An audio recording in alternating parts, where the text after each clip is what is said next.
Film travel అంటే నేను నువ్వే కావాలో పెద్ద ప్రొడక్షన్ లెవెల్ పెద్ద ఇన్వాల్వ్ అవ్వాలా నేను, ఎందుకంటే నేను అప్పుడు చిన్నతో కూడా రాస్తున్నా పేర్లలుగా, ఆయన తోడు నువ్వే కావాలి ఇంకా మరీ అసలు స్టామింగ్ స్పీడ్ కదా అలా. ఇప్పుడు ఒకసారి నేను అక్కడికి వస్తే అక్కడికి అన్నపూర్ణ పైన స్టూడియోలో నైట్ టైం ఆ పాట చేస్తున్నారు, ఇది లైవ్ నైట్ ఎఫెక్ట్ లో చేస్తున్నారు.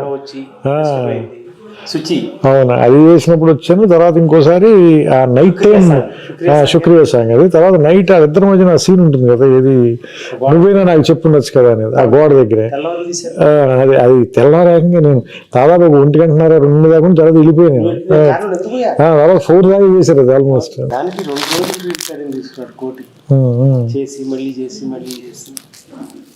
నువ్వు వచ్చాక నేను డబ్బింగ్ లో ఉన్నాను, రీ రికార్డింగ్ లో ఉన్నాను. బాబు నెక్స్ట్ నువ్వు డైరెక్టర్, నెక్స్ట్ అందుకే నేను అన్నిట్లోనే ఉన్నాను. ప్రాబ్లం ఎక్కడ వస్తుందంటే, ఇది వరకటి రోజుల్లో స్క్రిప్ట్ రాసి డైలాగ్ వర్షన్ వినిపించేవాళ్ళు నిర్మాత, లేకపోతే డిపార్ట్మెంట్ అందరూ ఉండి వినేవాళ్ళు.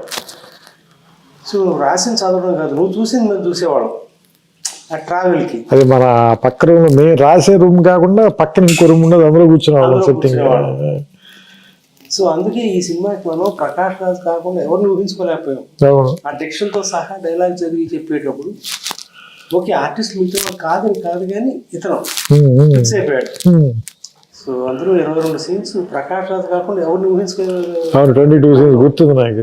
నేను అన్ని ఏంటంటే, నేను సెట్లో ఫస్ట్ మీరు హౌస్ సెట్ వేసిన తర్వాత అప్పుడు వెళ్ళి లొకేషన్ చూసి వచ్చారు, వచ్చి చెప్పారు నాకు అక్కడ హౌస్ అవుట్డోర్లో వేద్దాం అనుకుంటున్నాం అది ఇది అని, ఇది నానక్రామ్ కూడా వేసిన తర్వాత అప్పుడు అదే సెట్లో ప్రకాష్ రాజ్ వచ్చిన ఫస్ట్ డే నేనే కూర్చుని మొత్తం ఆ 22 సీన్స్ నేరేట్ చేస్తుంటే అతను తన హ్యాండ్ రైటింగ్తో రాసుకున్నాడు.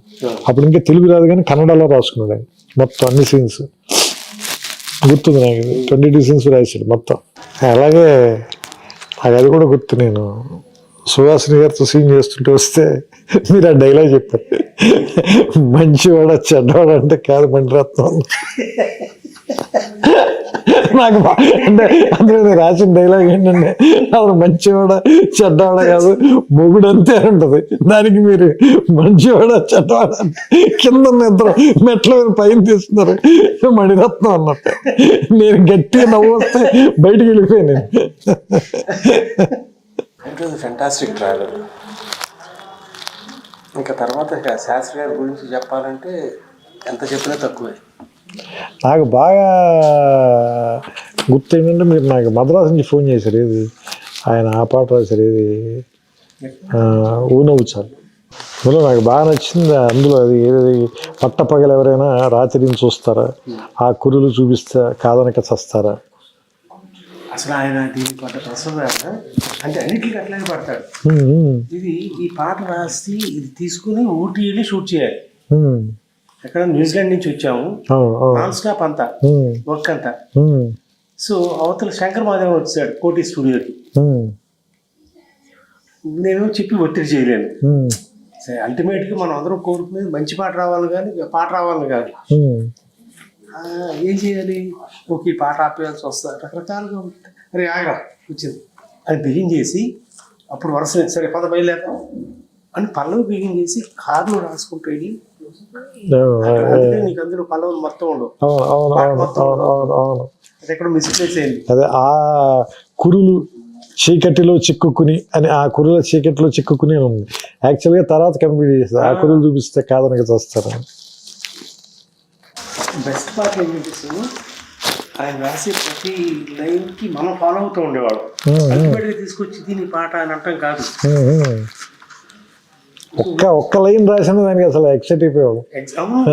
ఒక్కొక్క రోజు ఒక్క లైనే అంతే. తను చాలా రకరకాలు రాసి అక్కడ పెట్టేవాడు. ఇటు అని బాగుంది కదా, వాళ్ళు చేయడం బాగుంది కదా, రీసెర్చ్ రాదు, గాలిపటం కాకనా అందా, అది ఈ మాట చాలు, ఇది అయిపోయింది. చరణం అయిపోతే అప్పుడు పల్లవికి వెళ్ళటం ఫస్ట్ చరణం కంప్లీట్ చేశాడు. గాలిపటం కాకనా అందా రాసి, అది నా రైటింగ్.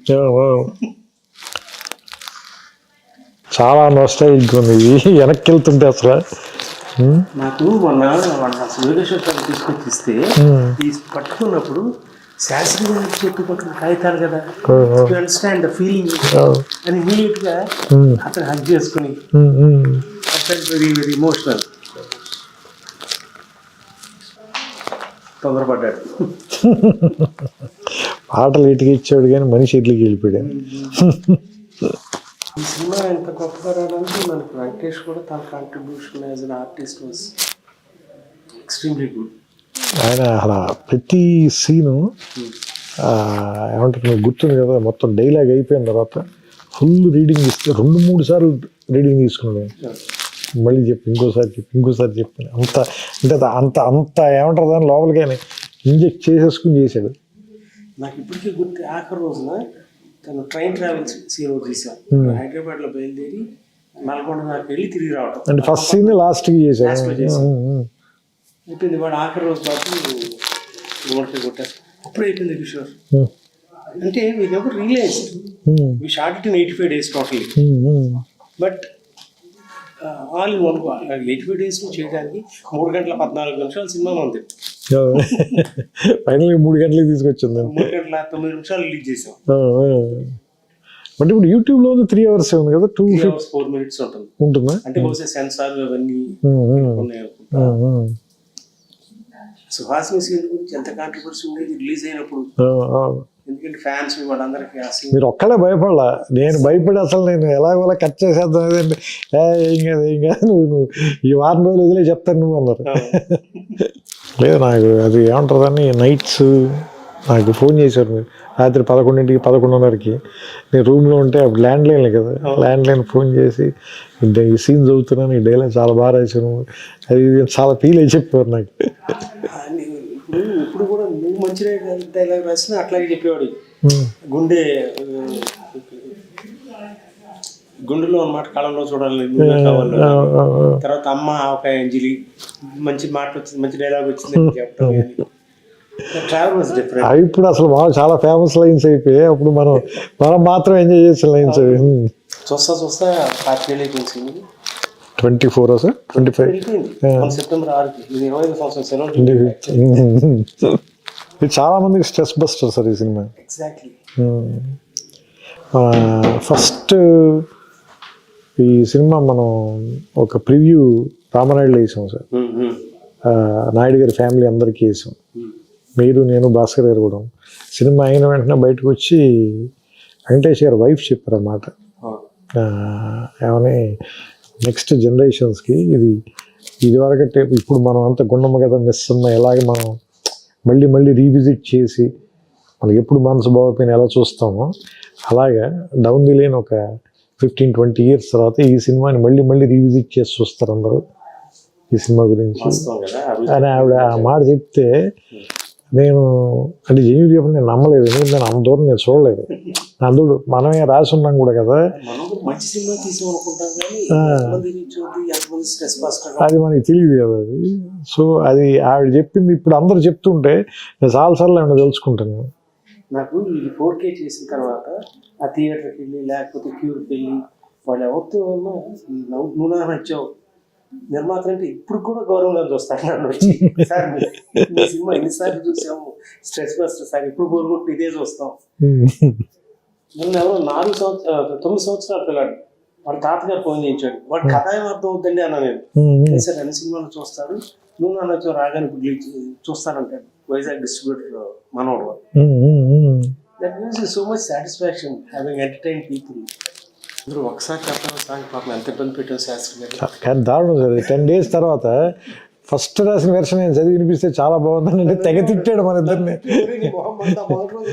ఫస్ట్ రాశాను ఇదని నన్నైతే మామూలుగా తిట్టలేదు. నువ్వు నీ చేదస్తు నువ్వు కిషోర్కి ఇద్దరు కలిపి నా దుంప తెంపేశారు. అసలు మీకు క్లారిటీ ఉందండి.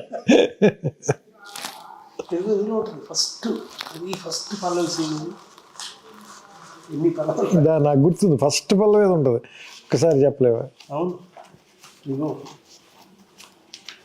ఇది పైన ఉంది సార్ ఒక్కసారి చెప్పలేము. ఇది ఫస్ట్ అదే ఫస్ట్ పల్లవి కాపీ చేసింది తను రాసిన డేట్లు. ఇది ఫస్ట్ పల్లవి ఒక్కసారి అయిపోయింది కదరా, ఫస్టే రాసే కదా ఎదురుగానే ఉంటుంది అంటే సినిమా కథ మొత్తం ఇందులో ఉంటుంది.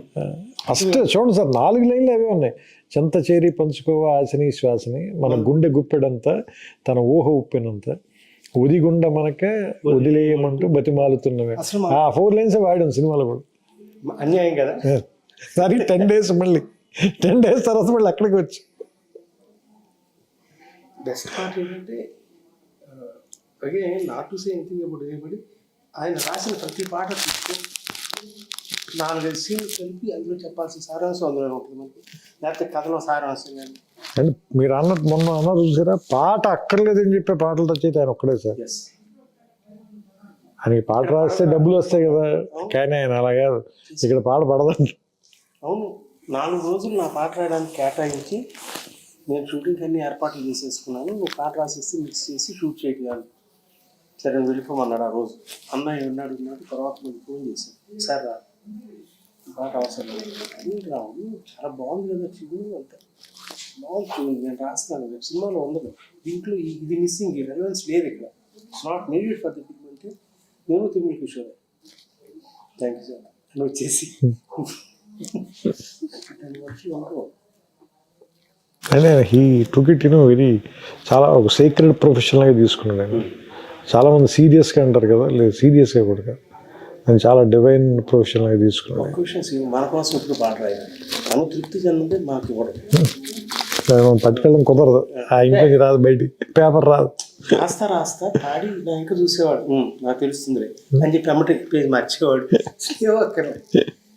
దాదాపు మేమిద్దరం కలిపి 400 రాత్రులు గడిపుంటాం, అంటే 89 పాటలు, ప్రతి పాటకి ప్రతిరోజు రాత్రి ఆయనతో ఉండాల్సింది.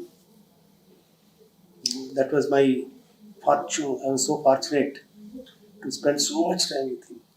చాలా చాలా సమయం గడపగలిగాం.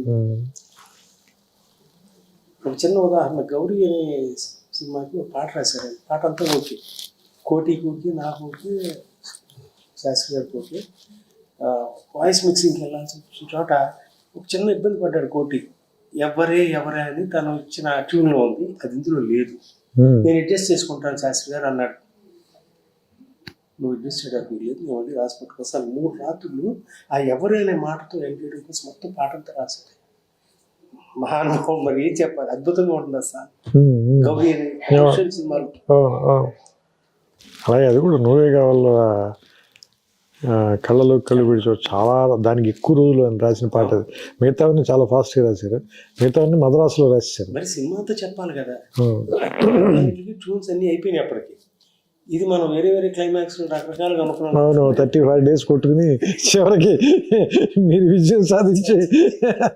అంటే నాకు వేమూరి సత్యనారాయణ, పేకే రంగా గారు వీళ్ళందరూ స్టార్ వర్డ్స్ కదా, వాళ్ళ నుంచి నన్ను వేధించేవాడు, నీకు అర్థం కావట్లేదు, నువ్వు యూత్ సినిమా చేస్తున్నావు కరెక్టే, బట్ ఎల్డర్లీ పీపుల్ కూడా రావాలంటే ఇది కావాలి కదా అని. నేను 2 minds, నువ్వు చెప్పినప్పుడు చాలా అద్భుతంగా నచ్చింది నాకు, అంటే చాలా యూత్ఫుల్గా ఉందని. బట్ ఈ సెక్షన్ ఆఫ్ ఆడియన్స్ కానీ అదేనంటే మనం, అంటే నేను ఎందుకు కన్విన్స్ అయ్యానంటే మీరు చెప్పినప్పుడు మన సినిమా చూసి ఫస్ట్ బాగుంది అనుకున్న ఇన్సెప్షన్ పాయింట్ అదే కదా, దాన్ని మళ్ళీ ఇప్పుడు ఈరోజు ఎందుకు డిఫై చేస్తున్నాం అంటే ఈగో వల్ల, లేదా ఇంకేదైనా మనం క్రియేట్ చేయాలని మన క్రియేటివ్ ఈగో అనేది. బట్ అది కదా అసలు యాక్చువల్గా మనని అటువైపు పుల్ చేసింది, అసలు ఆ సినిమా చేయాలని మనం పుల్ చేసిన విషయం అదే కదా. మిగతా సినిమా అంతా మారుస్తున్నప్పుడు అసలు మీరు ఏ ఒక్క సీన్ అందులో మనం వాడలేదు, మీరు దేనికి అపోజ్ చేయలేదు, ఈ ఒక్కటే మాత్రమే యాజ్ ఇట్ ఈజ్ అలాగే ఉండాలని ఎందుకంటున్నాం. సో అది నాకు స్ట్రైక్ అయింది. అది స్ట్రైక్ అయిన తర్వాత నేను అప్పుడు భాస్కర్ గారితో చెప్తే ఆయన కూడా లేదు ఆయన వాదనలో నిజం ఉంది, మనం ఎంత టఫ్గా మాట్లాడినా సరే అని. అప్పుడు ఆ తర్వాత రోజు మళ్ళీ వచ్చి దానికి మార్చి మళ్ళీ రాసాము. అప్పుడు అది ముందు బాలీవుడ్ కూడా పాడారు ఒక వెర్షన్, ఎంతవరకు గుర్తుంది, కళ్ళలోకి నాకు గుర్తులేదు సార్, గుర్తులేదు. భాస్కర్ బాగుంటుంది అన్నాడు, భాస్కర్ ఫిమేల్ వాయిస్ అయితే బాగుంటుంది, చిత్ర గారితో బాగుంటుంది యాక్చువల్గా. నేనంటే నాకు అది విన్నట్టే గుర్తు, బాలు గారి విన్నట్టు గుర్తులేదు నాకు. తర్వాత ఇది చెన్నై నుంచి వచ్చింది, టేప్ రికార్డులో పెట్టుకొని క్యాసెట్ పెట్టి కళ్ళ నీళ్ళే, వాడు తరుణ్ కూడా వచ్చాడు, వాడు పడుకోట శాస్త్రి గారు రాసిన మన పాటల్లో మాట గుమ్మ చెల్లి గురించి ప్రతిదీ చిత్ర గారు పాడతా, శ్రవంతి వాళ్ళ పాట కదా క్లైమాక్స్ సాంగ్స్. తర్వాత దిల్ రాజు కూడా అనేవాడు భయ్యా నీకు మళ్ళీ పాటలు మా చివరిలో లాస్ట్ సాంగ్ అదే ఆ సాంగ్ చాలా వాటికి ఇన్స్పిరేషన్ సార్. మీకు సంతోషంలో సాంగ్ కానీ చాలా వాటికి అంటే అది అది ఒక వే పేవ్ చేసింది. అంటే ఆ సిచ్యుయేషన్ కానీ ఆ సాంగ్ కానీ చాలా వాటి చాలా చాలా మంచి పాట రాశాడు ఆయన కూడా. బాగా రాశాడు. నేను కొంత తీయలేక నేను నాన్నగారికి చెప్పాను సార్ మీరు మ్యాజిక్ చేసిన ఏం చేయాలి నాకు తెలియట్లేదు అన్న. ఆయన రాసినంత బాగా తీయలేదు నాకు అర్థమవుతుంది, మీరు కొంచెం పని చేయాలి దీంట్లో అంటే సార్ నాకు వదిలిపెట్టండి అన్నది. అదే ఎక్కువ రోజులు ఎడిట్ చేశాడు ఆయన ఆ సాంగ్.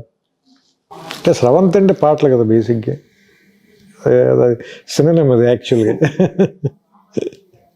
అంటే నేను చెన్నై ఫస్ట్ టైం లేడీస్ స్టైల్కి వచ్చినప్పుడు నాకేదో ప్యాషన్తో రాలేసి ఎవరో స్నేహితులు వాళ్ళందరికీ సినిమా తీయాలని కోరిక ఉండి ఒక అడ్మినిస్ట్రేటివ్ ఆఫీసర్ నేను ఇతనైతే చేస్తాడు బాగా అనే ఉద్దేశంతో వచ్చి ఆ సినిమా అయ్యేటప్పటికి నాకు పరిచయం అయిన వ్యక్తులు ఎవరు, ఒక సీతారాం శాస్త్రి గారు, ఒక తనిఖీల భరణి, హరి అనుమూరు, ఇళయరాజా గారితో పనిచేయటం, వంశీ లాంటి మనిషి, విమర్శించగా ఇది కదా క్రీమ్ ఆఫ్ ది ఇండస్ట్రీ. అంటే ఒక్కొక్క క్రాఫ్ట్లో ది బెస్ట్ పీపుల్తో అసోసియేట్ అయ్యి ట్రావెల్ చేసే అవకాశం. దీన్ని విడిచిపెట్టి ఎట్లా వెళ్తాను నేను?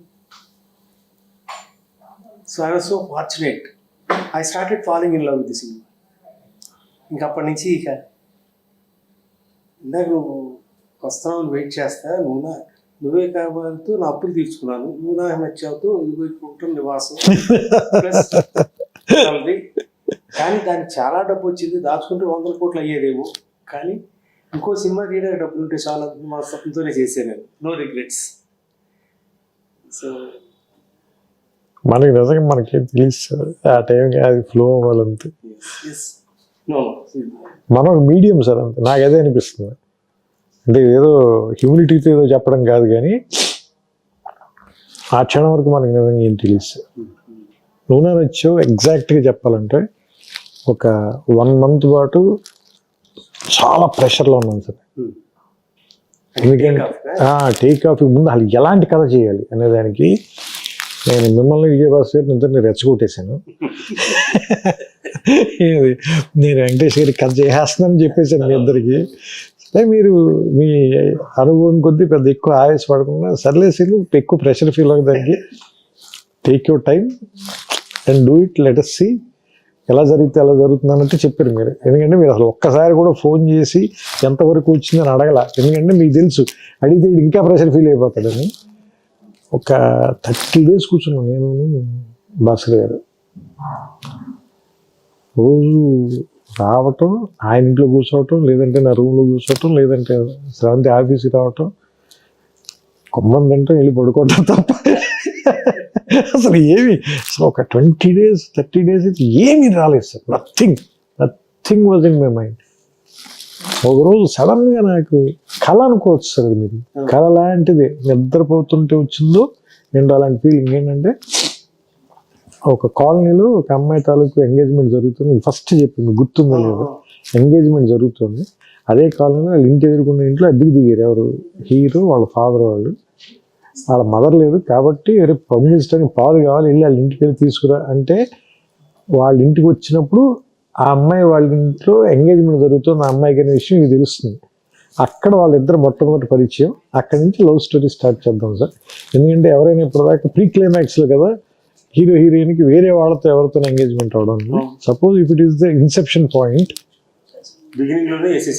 వేస్తే అంటే అప్పుడు మీరు అన్నది కూడా నాకు చాలా కష్టం కదా, మరి మిగతా సినిమా అంతా ఎలా నడుపుతుంది, పైన ఎట్లా నడుపుతుంది కదా, అది నీకు ఎక్కడ ఇబ్బంది అనిపించుకున్నాను చెప్పాలి.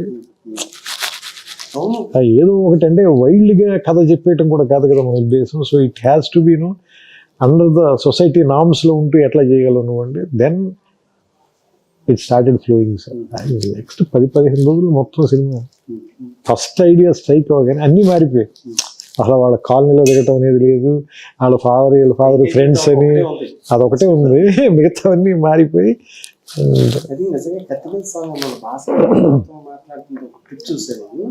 ప్రతి ఎక్స్ప్రెషన్ తీసుకోవడం దగ్గర ఇట్ వాజ్ నైఫ్ ఎడ్జ్. ఎక్కడ దాటాను నువ్వు రాయటం తను ప్రజెంట్ చేయటం కానీ యాక్టివిటీ పెర్ఫార్మెన్స్. అది అసలు మనం అంటే అంత ఫాస్ట్గా కంప్లీట్ అవుతుంది అనేది నేను ఊహించు. స్ట్రైక్ అయ్యి అప్పుడు నాకు భయం వచ్చేసింది ఏంటంటే మనం అనవసరంగా ఇది కమిట్ అయినట్టున్నాం మనం. నేను చెప్తాను నాకు అక్టోబర్ 13న నువ్వే కావాలి రిలీజ్ అయింది. సో ఆ జోష్లో వాటిలో నువ్వు ఎవరు పెట్టడం లేకపోతే నేను అక్కడెక్కడ పార్టీలు చేసుకోవటం. నవంబర్లో ఎప్పుడు మరి సినిమా స్టార్ట్ చేసేద్దామా ఇప్పుడు ఫిబ్రవరిలో మనం సినిమా షూటింగ్ స్టార్ట్ చేసాం. నువ్వే కావాలి 100 days అప్పుడు నేను భాస్కర్కి వెళ్ళాము, చెన్నై రికార్డింగ్ లో ఉన్నాం. Piano song recording. అలా ఆశాసేని క్యారెక్టర్ రావడానికి ఒరే గుర్తుంది. వెంకటేష్ గారికి మొత్తం కథ చెప్పిన తర్వాత ఆయన కథ అంతా బాగుంది, నాకు ఏ చేంజ్ లేవు. కానీ ఒకే ఒకటి అడుగుతాను నేను, సినిమా మొత్తం ఒకే ప్లేస్లో అయిపోతుంది, కొంచెం ఏమైనా బయటికి తీసుకెళ్లే ఛాన్స్ ఉందా? అలా అని ఈ కథలకు ఎసెన్స్ పోకూడదు. నువ్వేమైనా ఆ విషయంలో ఆలోచించంటే అప్పుడు ఇమీడియట్గా అది ఊటీ వెళ్తే ఎలా ఉంటుంది. ఊటీ వెళ్ళాలంటే అసలు ఆ అమ్మాయిని ఫస్ట్ ఇంట్రడ్యూస్ చేస్తే బెటర్ కదా. సో అలా ఫస్ట్ హాఫ్ జస్ట్ ఇంట్రడ్యూస్ చేయొద్దు, ఓ సాంగ్ ఉంటే బెటర్ కదా. సో అలా ఆ సాంగ్ వచ్చింది. సో దానివల్ల 2 సాంగ్లు వచ్చాయి. సెకండ్ హాఫ్లో బోనముచ్చాలు వచ్చింది, ఫస్ట్ హాఫ్లోనేమో ప్రియతమ పాట వచ్చింది. అంటే భాస్కర్ గారికి ఏమో 6 పాటలు ఉండాల్సింది. అవును, వాళ్ళిద్దరు ఆర్మీ కనెక్షన్ కదా. శాస్త్రి గారు కూడా అదేనా, ఇది భువన్ చంద్ర పాట అయ్యాది. ప్రీతమ అని రాసినట్టున్నారు కదా, భువన్ చంద్ర గారు రాసినట్టున్నారు. ప్రీతమ పాట పియానో సాంగ్. కోటి కూడా ఏమాట ఎక్స్ట్రాడినరీ. అసలు ఈ సాంగ్స్ ఎంత అద్భుతంగా వచ్చినా బ్యాక్గ్రౌండ్ స్కోర్ మీకు తెలియదు. నేను భాస్కర్ కలిసి బ్యాక్గ్రౌండ్ స్కోర్ ఎంత రామారాయణ చూసాను, నాకు టెన్షన్ వచ్చేసింది. అందుకు చాలా ఓవర్ డబ్స్ యాడ్ చేయాలి, మిస్ అయిపోతుంది. ఏంటి తేడా కొడతాను. నేనున్న తర్వాత వచ్చినప్పుడు మీరే చేయించారు, భాస్కర్ గారు కూడా లేరు, మీరే కూర్చున్నారు. నేను వచ్చి దాదాపు ఒక రాత్రి ఆల్మోస్ట్ ఆ రోజు ఒక 1 గంట దాకా కూర్చున్నాం మనం. అంత 6 రోజుల ముందు చూసి డిసప్పాయింట్ అయ్యాను. ఎక్కడో ఏదో తేడా అవుతుంది. మన సినిమా కోసం కొంత కారు ఉంది కదా, ప్రకాష్ నువ్వు కూడా అందులో కారు వేసుకుని వెళ్ళిపోతున్నాం విజయవాడ రోడ్లో. ఆర్ఎఫ్సి దాటిన తర్వాత గుర్తొచ్చింది. అక్కడి నుంచి ఫోన్ చేసి మన నైట్ తిరిగి వచ్చి లేదా నెక్స్ట్ డే మీరు ఉన్నప్పుడు నేను కూడా వచ్చి నాతో కూడా ప్రతి సీన్లోనూ చేసాం. మళ్ళీ అప్పుడు నాకు గుర్తుంది, అతను పక్కన ఒక అతను ఉండేవాడు అసిస్టెంట్, ఎవరు మన జీబు, కరెక్ట్ జీబు ఉండేవాడు. ఆయన దాదాపుగా ఆయన కన్సోల్ కూడా వదిలేసి బయటికి వెళ్ళి హీ మేడ్ ఇట్ హ్యాపెన్. కోటి గారు ప్రాణం పెట్టాడు అంటాడు భయ్యా, మనం చేసినప్పుడే లైఫ్ అంటే మ్యూజికల్గా. అందులో నాకు ఆయన ఎంత పెద్ద టెక్నీషియన్ అనేది నాకు స్పృహ లేని వయసు కదా. ఐ వాజ్ టూ యంగ్ కదా సార్. 25 నువ్వే కావాలి అప్పుడు సార్ నువ్వు నాన్న వచ్చేప్పుడు 25, 26 కదా నేను. సో అందుకని నేను చాలా మామూలుగా అగ్రెసివ్గా నా ఒపీనియన్ ఏం చెప్పాను. మీరు సీన్ అంటే అక్కడ కోటి గారు అపార్ట్మెంట్లో కూర్చోాలి చెబితే పాప ఆయన నా రూమ్ దగ్గరే కదా సార్, నేను రూమ్ నుంచి వచ్చాను. బట్ ఆయన చాలా స్పోర్టివ్గా తీసుకునేవారు. అంటే కుర్రాళ్ళు ఏదో ఒకటి మాట్లాడుతుంది.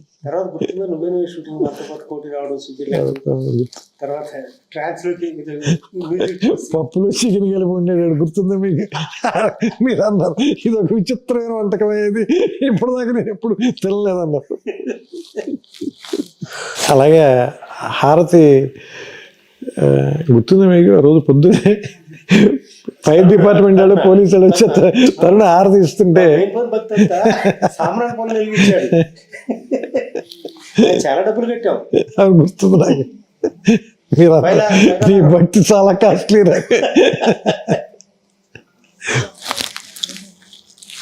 పొద్దున్నే స్నానం చేసి మంచి టవల్ కట్టుకుని మరి పూజ చేశాడు పొద్దున్నే. మరి పూజ చేసి వాడు అమ్మగారికి చెప్పాలి కోసం వాడు నీకు చాలా భక్తిగా పూజ చేశాడు. ప్రియతమ పాటకి ముందు ఒక సీన్ ఉంటుంది సార్, ఆశా సైనికి వెంకటేష్ గారికి మధ్యలో ఒక సీన్ ఉంటుంది, పికప్ సీన్ ఒకటి. అంటే చాలా మెలోడ్రామాటిక్గా మాట్లాడతాడు. నేను మిమ్మల్ని చూడలేను నేను, ఎందుకంటే మీ కళ్ళలో చూస్తే నేను తట్టుకోలేని ఇవన్నీ చెప్తాడు కదా. సీన్ ఒకటి రవీంద్ర బాబు గారు చాలా బాగా లైటప్ చేశారు. నేను లొకేషన్కి వచ్చాను, అది రామానాయుడు స్టూడియోలో పైన ఫ్లోర్లో తీశారు అది. నేను వచ్చినప్పుడు అసలు ఈ కాస్ట్యూమ్ కూడా చాలా బాగుంటుంది. ఎవరికి మన వెంకటేష్ గారి కాస్ట్యూమ్ కూడా చాలా బాగుంటుంది. ఆ అమ్మాయి కూడా చాలా బాగుంటుంది, ఎవరు ఆశాది కూడా మంచి కాస్ట్యూమ్. నేను చూస్తున్నాను, అది చూసి చాలా బాగా లైక్ చేశాను. కెమెరా వర్క్ అంటే న్యూజిలాండ్ సాంగ్స్ ఉన్నమాట చెప్పలేవు ఆ పాట, చాలా బాగా తీసాడండి. ఉన్నమాట చెప్పలేవు పాట. అదే ఇది మీకు గుర్తుంది లేదు, మన బస్సులో వెళ్తుండేవాళ్ళం కదా, వెంకటేష్ గారు సాయంత్రం చాలా ఆపేసి సన్సెట్ బాగుంది ఇక్కడ తీసేద్దాం 2 షాట్లని. ఆయన అసలు ఇమీడియట్గా అసలు నాకంటే నేను తర్వాత చాలా పాటల కోసం కానీ లేదంటే సీన్ల కోసం కానీ అబ్రాడ్ వెళ్ళాను, కానీ that was my first trip కదా, అందుకని దట్ వాజ్ వెరీ స్పెషల్. ఇది న్యూజిలాండ్లో ఉన్న ఆ లొకేషన్స్ కానీ అంటే అందులో బెస్ట్ సీనిక్ లొకేషన్స్ అన్ని చేసాం. సదరన్ న్యూజిలాండ్లో కింద నుంచి పై దాకా వచ్చి పై నుంచి ఫైనల్గా క్రైస్ట్ చర్చ్లో ఆగి అక్కడ ర్యాప్ చేసి దెన్ బయలుదేరాం మనం. తర్వాత నువ్వే కావాలప్పుడు పెయింటింగ్ మీద బిల్డింగ్కి కలర్స్ వేస్తే దాని మీద ఒక సాంగ్ సిచ్యువేషన్ ఏదో అనుకునేవాడు. ఆకాశం దిగి వచ్చి మబ్బులతో కొందరికి లీడ్ చూసా, నీకు గుర్తుందో లేదు?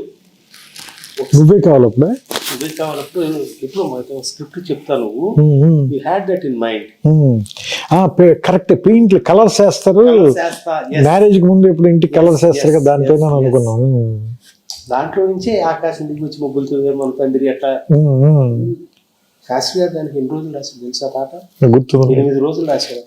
నేను ఆ పాటకి ఫుల్ ఫ్లెడ్జ్డ్ గా ఉన్నా పూర్తిగా. అంటే నువ్వు నచ్చలు అన్ని పాటలు కూర్చున్నా నేను, ఎక్సెప్ట్ ఓ నవ్వు చాలా పాట ఒకటే తప్ప.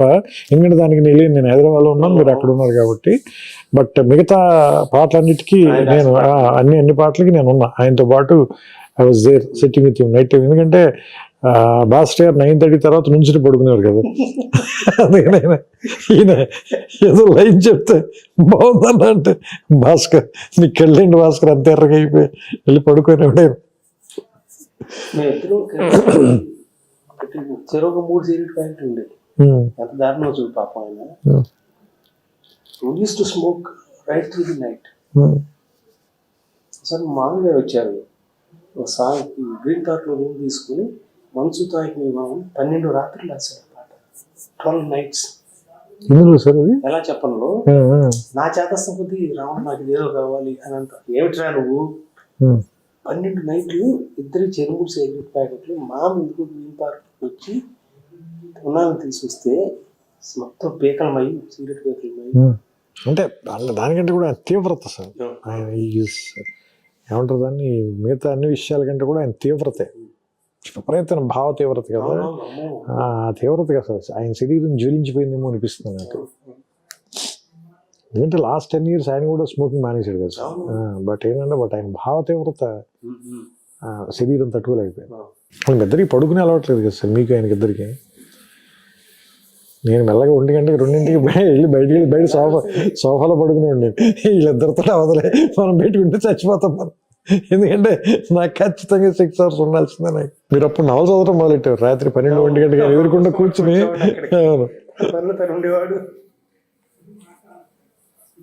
ఎదురు భీమా మనకి కిందకి వెళ్ళి టీలు తీసుకొస్తున్నాడు. నేను ఆ పెంట్ హౌస్ బయట కూర్చున్న రాత్రులు, those are the best days, అంటే బెస్ట్ నైట్స్. దాని రిజల్ట్ కదా ఇవాళ కూడా వెంకటేష్ గారి వైఫ్ సినిమా చూసి కాలం గుర్తుపెట్టుకున్న సినిమా. ఇవాళ ఎవరిని అడిగినా కానీ ఎవరితో మాట్లాడినా అది స్ట్రెస్ బస్టర్ అండి. నాకు ఎప్పుడు మూడ్ బాగా లేకపోయినా వెళ్ళిపోయి సినిమా కాసేపు చూస్తాను. అట్లాంటివి చాలా తరచుగా వింటూ ఉంటాం. బట్ అంటే కథ విన్న వెంటనే సార్, అంటే అందరికంటే మనం ఎవరికి ఎక్కువ క్రెడిట్ ఇవ్వాలంటే వెంకటేష్ గారికి. కథ విన్న వెంటనే గుర్తు కింద మీరు వెయిట్ చేస్తున్నారు.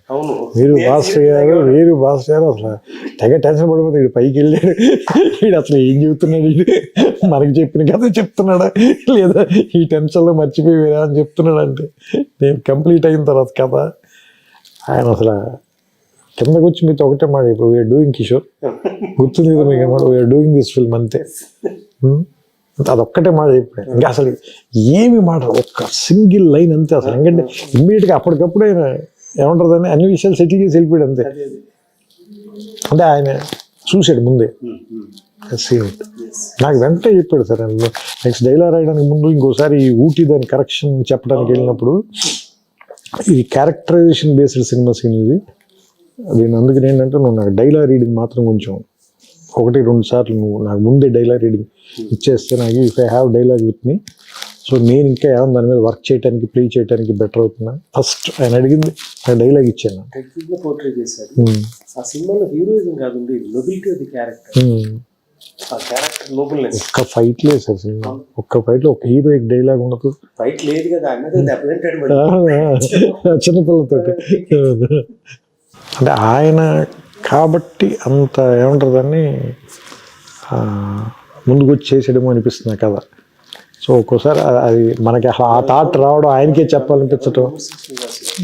ఎంతమంది దాన్ని అంత జడ్జ్ చేయగలుగుతారు, అట్లా చూడగలగాలి మొత్తం. అంటే అందులో ఏం ట్విస్ట్ ఉండదు సార్, ఏది అసలు ఏ రకమైనటువంటి కమర్షియల్ ఎలిమెంట్ ఉండదు. చాలా అసలు ఒక రకంగా చెప్పండి చాలా ఫ్లాట్గా అనిపిస్తుంది వింటున్నప్పుడు. ఎందుకంటే చెప్తున్నప్పుడు మనకి పాటలు గట్రా ఏం ఉండవు కదా సార్, మన దగ్గర మ్యూజిక్ కూడా ఉండదు. But he has seen the film అనిపిస్తుంది నాకు. బ్రహ్మానందం గారు ఆ బ్రహ్మానందం గారు ట్రాక్ రాయటానికి ఒకటి ఎక్కువ ప్రెషర్ ఫీల్ అయ్యాను సార్. ఎందుకంటే చాలా అంటే నేను ఫస్ట్ టైం బ్రహ్మానందం గారికి రాయటం అదే. అంటే అప్పటిదాకా నేను రాసిన స్వయంవరంలో కానీ బ్రహ్మానందం గారు లేరు, నువ్వే కావాలో లేరు, చిన్నవతలో ఉన్నారు కానీ చాలా చిన్న పోర్షన్ ఉంటారు, పెద్ద ఎక్కువ సీన్స్ ఉండవు, 2-3 సీన్సే. ఈ సినిమాలో చాలా ఇంపార్టెంట్ ట్రాక్, దాంతో చివరిలో క్లైమాక్స్ దగ్గర ట్విస్ట్కి హెల్ప్ అవుతాడు.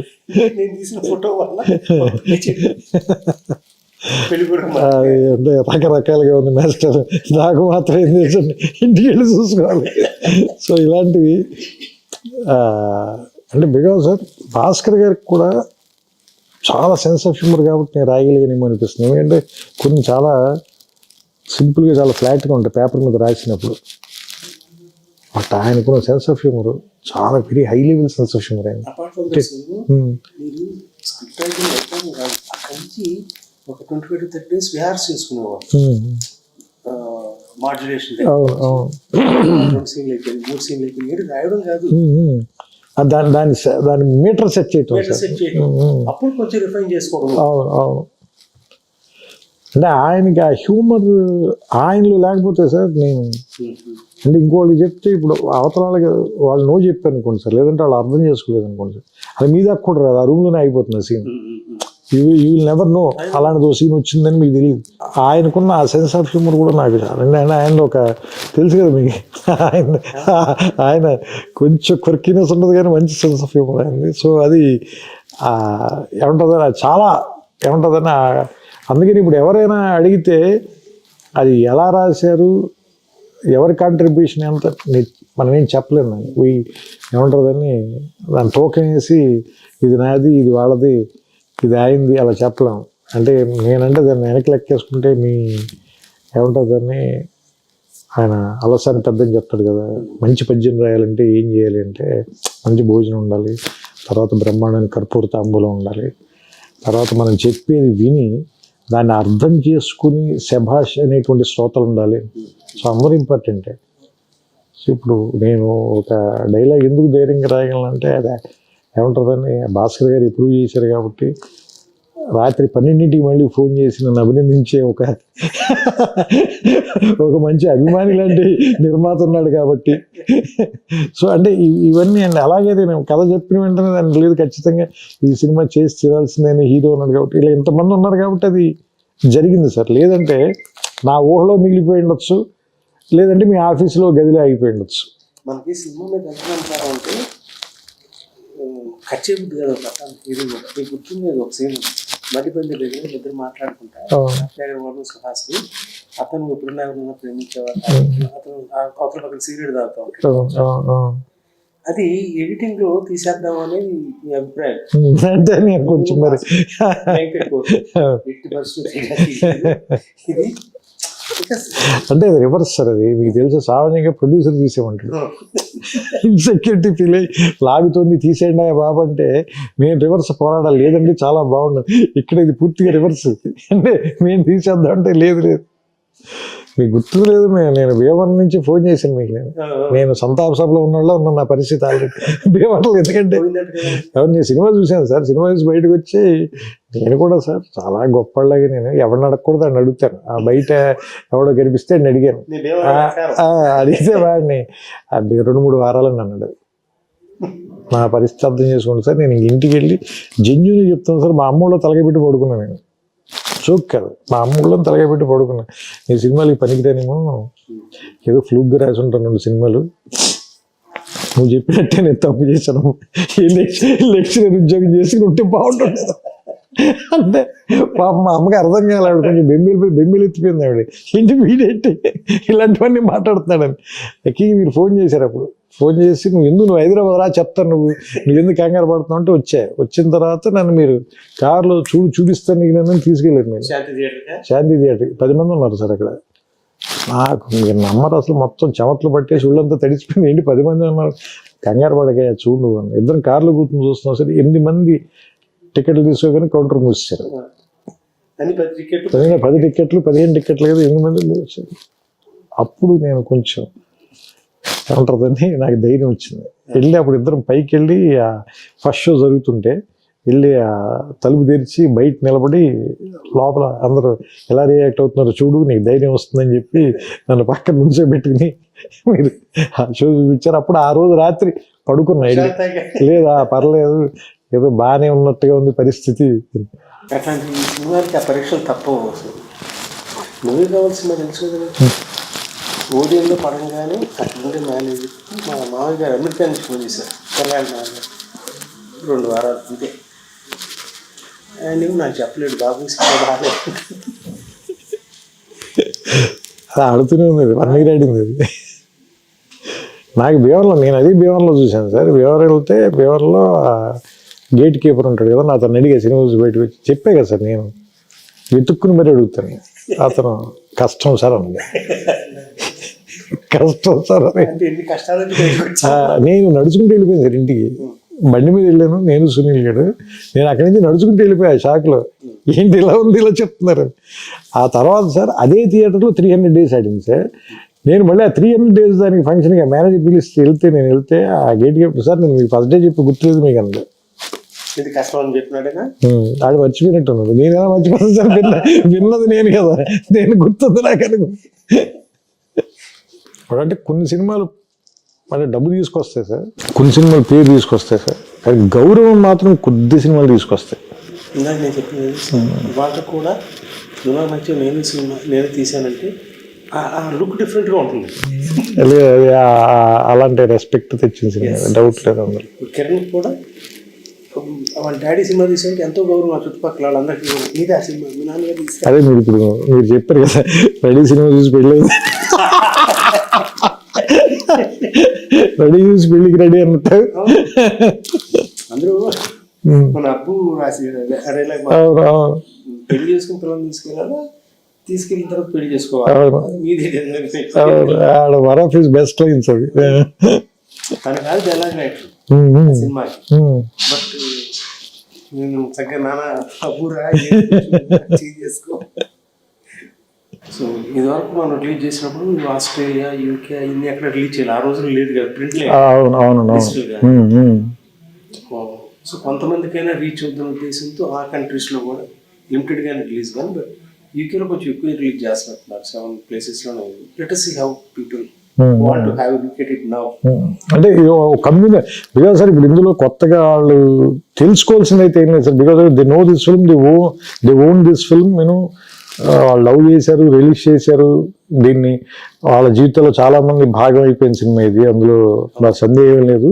ఇప్పుడు ఏంటంటే కమ్యూనల్ ఎక్స్పీరియన్స్ కోసం సార్, అంటే ఎక్కువ మంది జనంతో, అంటే ఒక కుటుంబంతో కలిసి చూసే చాలా మంది వాళ్ళ ఇళ్లలో ఓటీటీలోనూ లేదంటే టీవీలోనూ. ఇప్పుడు చాలా కుటుంబాలతో కలిసి ఓ థియేటర్లో చూస్తూ ఒక ఎక్స్పీరియన్స్ని రివ్యూ వచ్చాక చూద్దామని డిసైడ్ చేసుకోవాలని అవసరం లేని సినిమా కదా. సో ప్రెషర్ లేకుండా ఇలాంటి సినిమా ఇది కూడా మంచి ఎక్స్పీరియన్స్ యాక్చువల్గా. అంటే శుక్రవారం వచ్చే మొదటి ఫోన్ కాల్కి భయం ఉంటుంది కదా, సో అలాంటి భయం అక్కర్లేని ఒక ఎక్స్పీరియన్స్ని కూడా నాకు తెలిసి నువ్వు నేను వచ్చి పిలిచింది మనకి. Thank you sir, thanks for everything. లేదు లేదు నిజంగా సార్ మనం ఎస్పెషల్లీ అంటే చాలామంది ఏమంటారు దాన్ని చాలా గొప్ప పరిచయాలని చాలా ఏమంటారు దాన్ని దీర్ఘకాలం ఉండే సంబంధాలను కూడా ఇచ్చింది ఈ సినిమా నాకు. అంటే వెంకటేష్ గారితో కానీ లేదంటే బట్ అంటే మీతో అని చెప్పలేదు, ఎందుకంటే అప్పటికే అంతకంతకు ముందు నుంచి అంతకుముందు 2 ఏళ్ల ముందు నుంచే పెళ్లి కూడా ఈ సందర్భంగానే అది మర్చిపోతే అది ఈ కథ మనం టీవీలో అది మీకు తెలుసు కాబట్టి మనందరం ఆ కుట్ర గురించి ఆ కుట్ర కోణం మన ఇద్దరికి శాస్త్రి గారికి తెలుసు కాబట్టి దాని గురించి ఇప్పుడు మాట్లాడుకోవద్దు. Love you sir. Right thank you sir.